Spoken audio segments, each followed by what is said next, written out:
toromarika avy amin'Andriamanitra avokoa ireo didy rehetra nomeny eo amin'ny lalàna, fa ny sabata ihany, ny didy fahefatra ihany no nolazainy hoe mahatsiarova. Fa nahoana ary no izay ny zava-misy?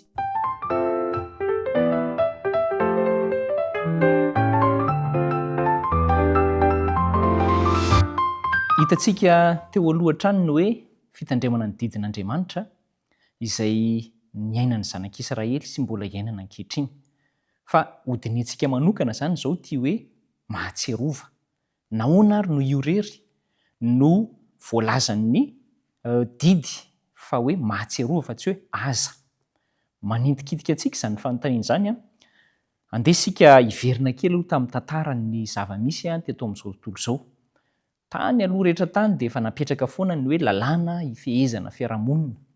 Ary nanomboka tamin'ny taonjato fahefatra teo eo tamin'ny andron'ny Emperora Constantin no tena nisongadina ny hoe naka avy tamin'ny alalan'ny niorina izany na nifototra avy tamin'ny alalan'ny didin'Andriamanitra ireo didy folo ireo ny nanamboarana lalam-panorenana, nanamboarana lalàna hifehezana eto ambonin'ny tany.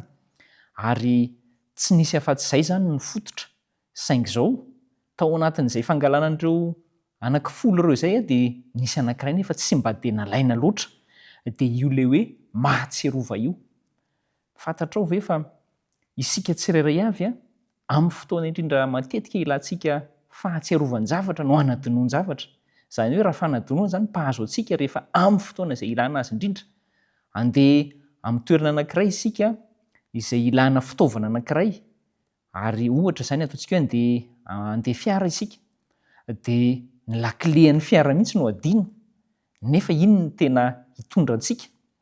Na hoe andeha hiantsena ianao, na andeha hiantsenahako, dia ny vola hiantsenana na fitaovana hiantsenana mihitsy no adino. Ary izay izany mahazava-dehibe an'ity hoe fitadidiana ity. Ka ao anatin'ireo didy napetrak'Andriamanitra dia mipetraka izany ity hoe mahatsiarova ity. Nahoana isika no asaina mahatsiaro? Satria manana foronana hanadino izany ny olombelona. Ary izay no mahazava-dehibe indrindra n'ity didy anankiray ao amin'izy anankifolo ity, ray any amin'izy folo manao hoe mahatsiarova. Manan-danja amin'Andriamanitra io didy io, satria voalaza tao amin'ny rinan'ny famoronana fa Andriamanitra nitsahatra tamin'ny asa rehetra izay efa nataony tamin'ny nanaovany azy, dia nitsahatra izy tamin'ny andro fafito. Izany no nataon'Andriamanitra.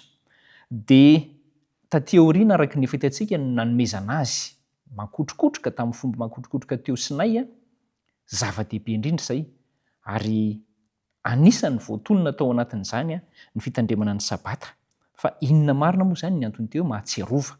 Ao amin'ny Eksôdôsy 1:30 raha isika ny saotra masina, Eksôdôsy 1:30 ny andininy 17 dia izao no vaky ny teny amin'ny anaran'i Jesosy. Eksôdôsy 1:30 dia eo amin'ny andininy mihitsy 17 no jerentsika. Hoy ny soratra masina manao hoe: koa tandremo ny sabata fa masina aminareo izany. Izay tsy manamasina azy dia atao maty tokoa, fa izay rehetra manao raharaha amin'izany dia ho fongorina tsy ho amin'ny fireneny. Andininy 14 izany no nangalana an'izay. Fa mialohan'izay dia nilazainy ao amin'ny andininy 17 hoe: ary dia milaza amin'ny zanak'Israely ianao hoe ny sabatako no tandremo fa famantarana ho amiko sy ho aminareo hatramin'ny taranaka faramandimby izany, mba ho fantatrareo fa izaho no Jehovah izay manamasina anareo. Fantatsika fa Jehovah no manamasina amin'izany sabata izany. Izay izany ilay izy. Ary tsy izay ihany fa hoe famantarana ho amiko sy ho aminareo izy izy. Misy famantarana izany amin'Andriamanitra sy ny olony. Ary izay manan-danja indrindra n'ity hoe fitandremana ny sabata ity. Famantarana amintsika olona sy amin'Andriamanitra izay nahary ny karakarantsika. Ary famantarana fa izy no manamasina antsika.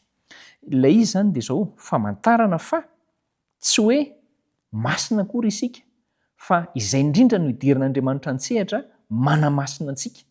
Ary ngeza be izay tokony ho tsaroantsika ao amin'ny fiainana. Maneho koa izay fa manompo an'Andriamanitra isika ary izy afaka sady vonona ny hanamasina antsika. Ary ny famarana anazy dia hoe famantarana fa ny fahamarinan'i Kristy raisintsika no manamasina miaro antsika ao anatin'izay. Averin'Andriamanitra amintsika ary ilay teny hoe mahatsiarova, satria ilaintsika mihitsy ny fahatsiarovana, ny asa nataon'Andriamanitra. Ilaintsika mihitsy ny mipetraka amin'izany hoe mahatsiaro ny nitondran'Andriamanitra antsika teo aloha rehetra izany, araka ny voalazan'ilay didy momba ny sabata. Andao isika hitadidy, hatsiaro mandrakariva izay nataon'Andriamanitra tamintsika, ao anatin'izany ny fanantonana azy rehefa sabata. Andeha hivavaka.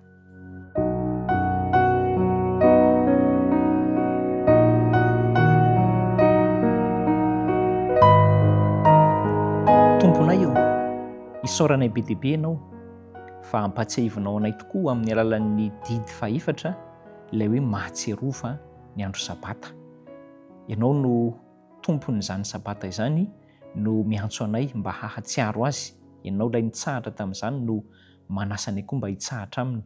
Koa mangataka indrindra izay Tompo hanampianao hery anay amin'izany hoe hitsaharana, hahatsiarovana ny andro sabata izany ho tanterahana eo amin'ny fiainana. Amin'ny anaran'i Jesosy Kristy no angatahana izany vavaka izany. Amen.